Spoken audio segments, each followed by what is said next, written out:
Hi, hello, வணக்கம். நான் கணபதி. எல்லாரும் எப்படி இருக்கீங்க? எஸ்எஸ்சி, ஜிடிக்கு சின்சியரா ப்ரிப்பேர் பண்ணி நெறைய பேர் எக்ஸாம் எழுதிட்டு வந்திருந்தீங்க. நல்ல பாசிட்டிவான கமெண்ட்ஸ் தான் சொல்லியிருந்தீங்க. நாம குடுத்ததுலேருந்தே மேக்ஸ்ல மட்டும் பார்த்தீங்கன்னா, 15, 16 கொஸ்டின் மேல அட்டெண்ட் பண்ண முடியுதுன்னு சொல்லியிருந்தீங்க. ரொம்ப சந்தோஷமா இருந்துச்சு. இன்னைக்கு நாம வந்து தனி வட்டி, கூட்டு வட்டியினுடைய 2வது பாகமா தான் பார்க்க போறோம்.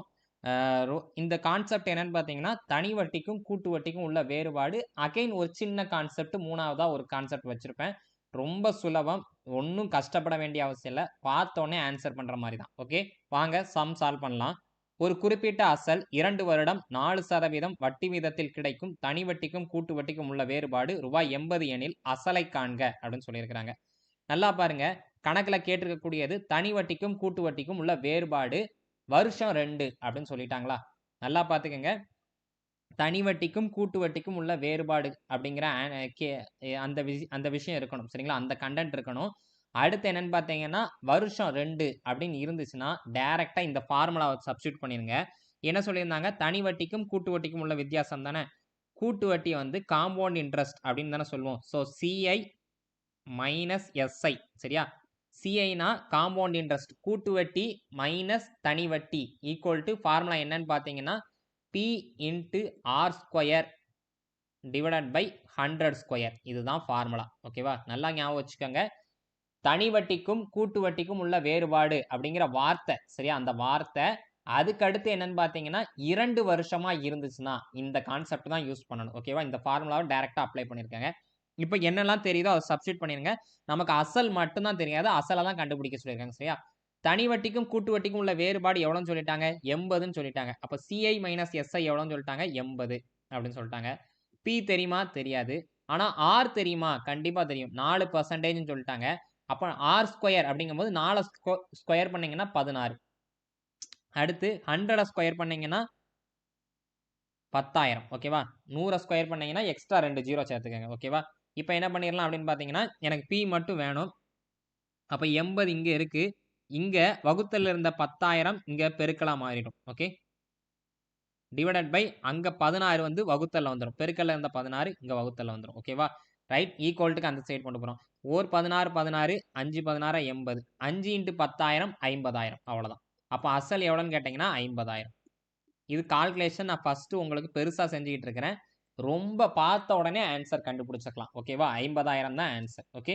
என்னலாம் இருக்கணும்னு சொன்னேன்னு பார்த்தீங்கன்னா, தனி வட்டிக்கும், கூட்டு வட்டிக்கும் உள்ள வேறுபாடுங்கிற வார்த்தையும் வருஷம் 2 அப்படின்னு இருந்துச்சுன்னா போதும். டைரக்ட்டா நான் இந்த ஃபார்முலாவ சப்ஸ்டிட்யூட் பண்ணலாம்.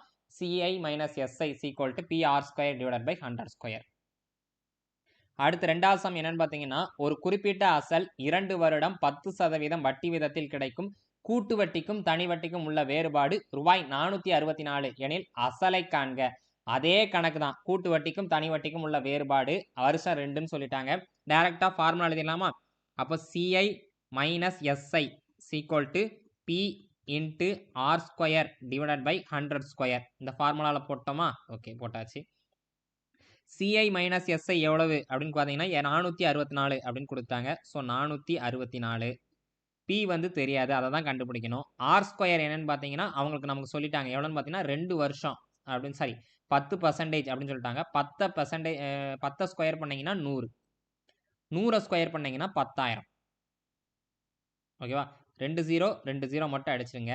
இப்போ எனக்கு பி மட்டும் வேணும் அப்படின்னா 464 பெருக்கல் இந்த 100 அங்க பெருக்கியிருப்பீங்களா? ஸோ 100ஆல பெருக்கியிருந்தீங்கன்னா 2 0 சேர்த்திருப்பீங்க அவ்வளோதான். அப்போ எவ்வளோன்னு பார்த்தீங்கன்னா 4,64,000 அப்படிங்கிறது தான் கரெக்டான ஆன்சரா இருக்கும். சரியா? 4,64,000. சரியா? சாரி 46,400. சரியா? நான் தப்பா சொல்லிட்டேன். 46,400 தான் சரியான ஆன்சர். ஓகே. இவ்வளவுதான். சிம்பிளான விஷயமா இருந்துச்சா? இதுதான் தனி வட்டிக்கும் கூட்டு வட்டிக்கும் உள்ள வேறுபாடு. இதுல வந்து நமக்கு எஸ்எஸ்சில லாஸ்ட் இயர்ல அசல் கண்டுபிடிக்கிற மாதிரி தான் சம் இருந்திருக்கு. இதுவே உங்களுக்கு சிஐ மைனஸ் எஸ்ஐ தெரியாம இருந்துச்சுன்னா அசல் கொடுத்துருப்பாங்க. சரியா? எது வேணுமோ அத கேட்டிருப்பாங்க. அது மட்டும் நீங்க அப்படியே வச்சுக்கிட்டு என்னெல்லாம் இருக்குதோ சப்ஸ்டிட்யூட் பண்ணுங்க. அவ்வளவுதான். வேற எதுவுமே இல்ல. ஒரே ஒரு மாடல் என்ன சார் அப்படின்னு பார்த்தீங்கன்னா, சிம்பிளான மாடல் தான். ஆனா இத புரிஞ்சுக்கணும். சரியா? 2 வருடம் 5% வட்டி வீதத்தில் ஒரு அசலுக்கான தனி வட்டி ரூ. 50 எனில் அதே அசலுக்கு அதே காலம் மற்றும் அதே மற்றும் வட்டி வீதத்தில் கிடைக்கும் கூட்டு வட்டி என்ன அப்படின்னு சொல்லியிருக்காங்க. என்னன்னு பார்த்தீங்கன்னா 2 வருஷம்னு சொல்லியிருக்கிறாங்க. நல்லா கேட்டுக்கங்க. 2 வருஷம்னு சொல்லியிருக்காங்க. 5% வட்டி வீதம் அப்படின்னு சொல்லியிருக்காங்க. தனி வட்டி என்னன்னு குடுத்துட்டாங்க. ரூ. 50 தனி வட்டி. தனி வட்டியில விட்டுருந்தாங்க அப்படின்னா ரூ. 50 வட்டியா கிடைச்சிருக்கு அப்படின்னு சொல்லிட்டாங்க. இப்ப என்ன சொல்றாங்கன்னா, அதே அசல் சரியா தனி வட்டியில என்ன அமௌண்ட்டோ அதே அமௌண்ட் தான். தனி வட்டியில என்ன காலம் 2 வருஷம்னா இங்கேயும் 2 வருஷம் தான். தனி வட்டியில என்ன வட்டி வீதம் 5% அதே வட்டி வீதம் தான் இங்கேயும். சரியா? அப்பன்னா கூட்டு வட்டி என்னவா இருக்கும் அப்படிங்கிறது தான் ஃபார்முலாவா இருக்கும். இது நெறைய பேர் நெறைய மெத்தட்ல செய்வாங்க. ஆனா நான் சொல்லிக் குடுக்க மெத்தட்ல செய்யுங்க. சரிங்களா? ஃபர்ஸ்ட்டு என்னன்னு பாருங்க. சிம்பிளா யோசிங்க. சரிங்களா? சிம்பிளா யோசிங்க. நம்ம பெர்சன்டேஜ் டாபிக்லாம் பார்த்திருப்போம். ஏதாவது ஒரு பெர்சன்டேஜ்க்கு மதிப்பு தெரிஞ்சிருச்சுன்னா, எந்த பெர்சன்டேஜ் வேணாலும் எந்த பெர்சன்டேஜ்க்கு மதிப்புனாலும் கண்டுபிடிச்சுக்கலாம். சரியா? ஃபர்ஸ்ட்டு எஸ்ஐ பெர்சன்டேஜ் வேணும் அப்படின்னா என்ன சார் செய்யணும்? எண்ணையும் ஆரையும் பெருக்கணும். அது என்ன சார் எண்ணு? எண்ணுங்கிறது வருஷம், ஆறுங்கிறது அந்த ரேட் ஆஃப் இன்ட்ரெஸ்ட் பெர்சன்டேஜ்ல குடுத்துருக்காங்களா இது. அப்ப எண்ணையும் ஆரையும் பெருக்குனீங்கன்னா, 2 இன்டு 5 என்ன 5% என்ன ஆயிருக்கும்? 10% அப்படின்னு கிடைச்சிருக்குமா? எஸ்ஐக்கான வேல்யூ தெரியுமா? தனி வட்டி எவ்வளவு? ரூ. 50 சொல்லிட்டாங்க. ரைட்டா? அப்போ 10% தான் எனக்கு எவ்வளோன்னா ரூ. 50 அப்படிங்கிறது தெரிஞ்சிருச்சு. சரி அத அப்படியே வச்சுக்கங்க. அத அப்படியே வச்சுக்கங்க. இப்ப என்னன்னா, கூட்டு வட்டியோட பெர்சன்டேஜ் கண்டுபிடிக்கணும். சிஐயோட பெர்சன்டேஜ் நான் கண்டுபிடிக்கணும்னா நான் என்ன சார் செய்யணும்? ஒண்ணுமே வேண்டாம். சிம்பிளான விஷயம் தான். என்னன்னு பாருங்க. 2 வருஷம்னு குடுத்துட்டாங்களா? 2 வருஷம். வருஷத்துக்கு ஒரு முறை தான் வட்டி கட்டுதாங்க. அப்ப எத்தன தவணை? 2டே 2 தவணை தான் கட்டியிருப்பாங்க. சரியா? 2 வருஷம்னு குடுத்துருக்காங்க. வருஷத்துக்கு ஒரு முறை தான் தவணை கட்டுறாங்க. சரியா? அப்பன்னா என்னன்னு பார்த்தீங்கன்னா, 2டே 2 தவணை தான். அப்போ 2 தவணைய தான் கட்டுறாங்க மொத்தமாவே. நல்லா கேட்டுக்கங்க. 2 தவணை தான் கட்டுறாங்க அப்படின்னா, இந்த ஃபார்முலால போட்டுருங்க. நம்ம எல்லாருக்குமே தெரியும். Plus or minus x plus or minus y plus or minus x y divided by 100ன்னு சொல்லுவோம்ல. இங்க எல்லாமே பிளஸ் தான். வேற எதுவும் இல்ல. சரியா? கூட்டு வட்டியில எல்லாமே பிளஸ் தான்.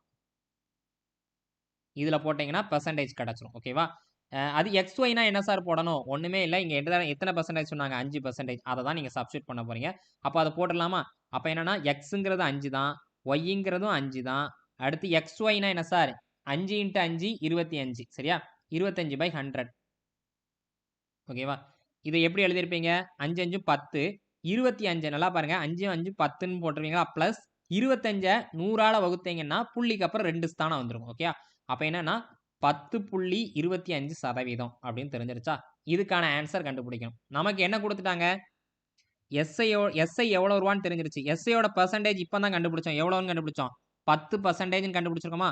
சோ 10% எவ்வளவு அப்படின்னு பார்த்தீங்கன்னா, 10%க்கான ஆன்சர் சரியா? 10%ங்கிறது எஸ்ஐ சரியா? எஸ்ஐங்கிறது வந்து எஸ்ஐயோட பெர்சன்டேஜ். தனி வட்டி எவ்வளோன்னு பார்த்தீங்கன்னா, ரூ. 50 அப்படிங்கிறது கணக்குல குடுத்துட்டாங்க. அப்போ எஸ்ஐயோட ஆன்சர் எவ்வளோன்னா 10%க்கான ஆன்சர் ரூ. 50. இப்போ உங்களுக்கு கேட்டிருக்கிறது 10.25ங்கிறது சிஐயோட பெர்சன்டேஜ் அவ்வளோதான். ஓகேவா? இதுக்கான ஆன்சர் தெரியுமா? தெரியாது. என்னைக்குமே ஒய்க்கு ஆப்போசிட்ல உள்ளது வகுத்தல், மிச்சம் 2ம் பெருக்கல். அப்போ ஒய்க்கு ஆப்போசிட்ல என்ன இருக்கு? 10 தான். அது வகுத்தல். மிச்சம் 2 என்னன்னு பார்த்தீங்கன்னா, 10.25 பெருக்கல் 50 அவ்வளோதான். 0 0 அடிச்சுருவீங்க. இப்ப பெருக்கி எழுதுனீங்கன்னா ஆன்சர் கிடைச்சிரும். ரைட்டா? பெருக்கி எழுதிடலாமா? அப்போ 10யும் 10.25யும் 5யும் பெருக்குங்க. என்ன கிடைச்சிருக்கும்? 5 25 பேலன்ஸ் 2. 2 10 2 12 சரியா? பேலன்ஸ் 1. 5 50 50 51 சரியா? ரூ. 51.25 வட்டியா கிடைச்சிரும். சரியா? அப்ப சிஐ எவ்வளோன்னு பார்த்தீங்கன்னா, ரூ. 51.25 அப்படிங்கிறது தான். நல்லா ஞாபகம் வச்சுக்கங்க. சிம்பிளான விஷயம் தான். என்ன அப்படின்னு பார்த்தீங்கன்னா, தனி வட்டியினுடைய பெர்சன்டேஜ் கண்டுபிடிக்கணும். அதாவது எஸ்ஐ பெர்சன்டேஜ் கண்டுபிடிக்கணும்னா, எண்ணையும் ஆரையும் பெருக்குனீங்கன்னா போதும். அதுதான் எஸ்ஐ பெர்சன்டேஜ். எஸ்ஐ பெர்சன்டேஜ் 10% கிடைச்சிருச்சு. 10% தான் ₹50 ஓகேவா? நம்ம சிஐயோட பெர்சன்டேஜ் என்னன்னு கண்டுபிடிக்கணும்னா, இந்த plus X plus Y plus X Y divided by 100 அதுல போட்டு கண்டுபிடிக்கிறோம். எக்ஸ், ஒய் எல்லாமே 5 தான். ஸோ 5 + 5 10 5 25/100 25 100ஆல வகுத்தீங்கன்னா 0.25 ஓகேவா? அப்ப 10.25% என்னன்னு கண்டுபிடிக்கணும். 10%னா 50 10.25% தெரியாது ஒய். ஒய்க்கு ஆப்போசிட்ல உள்ளது என்ன இருக்குன்னு பார்த்தீங்கன்னா 10 அது வகுத்தல்ல மிச்சம் 2 பெருக்கல் சரியா? அப்ப 10.25 பெருக்கல் 50 டிவைடட் பை 10ன்னு இருக்கும். சால்வ் பண்ணீங்கன்னா 51.25 அவ்வளோதான் சரியா? இன்னைக்கு இந்த 3 டைப் பார்த்துருக்கோம். இந்த 3 டைப்பும் எஸ்எஸ்சில கேட்கப்பட்ட, ஜிடில கேட்கப்பட்ட கொஸ்டின் தான். நீங்களே எடுத்து பார்க்கலாம். இதே மாதிரி கிளாஸஸ் நம்ம டேப் சென்ட்ரல் சேனல்ல ரெகுலரா வந்துட்டு இருக்கோம். மறக்காம டேப் சென்ட்ரல் சேனல் சப்ஸ்கிரைப் பண்ணிக்கங்க. Thank you.